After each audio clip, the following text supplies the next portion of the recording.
দেউতা, আজি তুমি আমাৰ মাজত নাই, কিন্তু তুমি য'তেই আছা যেনেকেই আছা সদায় ভালে থাকা।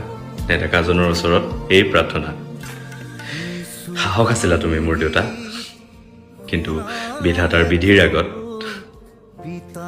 আমি হাৰ মানিবলগীয়া হ'ল। অকালতে তুমি আমাক সকলশৰীয়া কৰি থৈ গুচি গলা। কিন্তু এটা কথা কি জানানে দেউতা, মই হয়তো কোনোদিনা শব্দৰে প্ৰকাশ কৰিবই নোৱাৰিম যে তুমি কোন আছিলা মোৰ বাবে।